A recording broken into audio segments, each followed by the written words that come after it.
நங்கேலி மார்பை அறுத்ததுக்கு பின்னால் இருக்கும் அரசியல் போலவே நாங்கள் பிராவை அறுப்பதற்கு பின்னாலும் அரசியல் இருக்கிறது. பிராவை கண்டினியூஸா போட்டுட்டு இருக்கிறதுனால தழும்புகள் ஏற்படுறதுல இருந்து அதனாலேயே கேன்சர் உண்டாகிற வரைக்கும் எவ்வளவோ பிரச்சனைகள் இருக்கு. 24 மணி நேரமும் பிரா போடுறதுனால ஸ்கின் டிசீஸ்ல இருந்து கேன்சர் வரைக்கும் எவ்வளவோ பிரச்சனைகள் உண்டாகுது. ஹாய் ஆல், இவ்வளவு பெரிய டிவி ஷோல இந்த மாதிரியான ஒரு சென்சிட்டிவ் டாபிக்கை எடுத்து பேசுறதுக்கு ஒரு தனி தைரியம் வேணுங்க. அதுக்கு இந்த பொண்ணுக்கு என்னோட பாராட்டுக்கள். ஆனா இவங்க சொன்ன சில விஷயங்கள்ல எனக்கு முரண்பாடு இருக்கு. அதை பதிவு பண்ணதான் இந்த வீடியோ.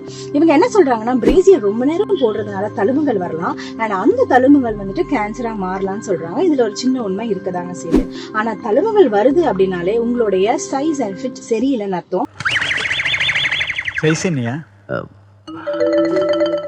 சோ மாத்த வேண்டியது உங்களோட பிரேசியரை. அதை விட்டுட்டு நான் பிராவே போட மாட்டேன் அப்படின்றது அதுக்கு தீர்வா இருக்காதுங்க. ஏன்னா பிரா போடாததுனாலயும் வலி வேதனை வரலாம். Both breast pain and shoulder and neck பெயினுமே வரலாம். அண்ட் இவங்க நெகிழிய கோட் பண்றாங்க, தன்னுடைய மார்பை அறுத்துக்கிட்டு போராடின ஒரு பெண்.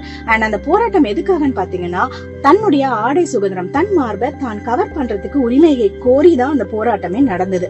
ஆனா இவங்க பிரா வேண்டாம் அப்படின்ற விஷயத்துக்கு அதை கோட் பண்றதே ஒரு அரசியலோ அப்படின்னு எனக்கு தோணிடுச்சுங்க. இதை பத்தி உங்களுக்கு ஒப்பீனியன் இருந்தா கண்டிப்பா கமெண்ட் செக்ஷன்ல சொல்லுங்க, டிஸ்கஸ் பண்ணலாம்.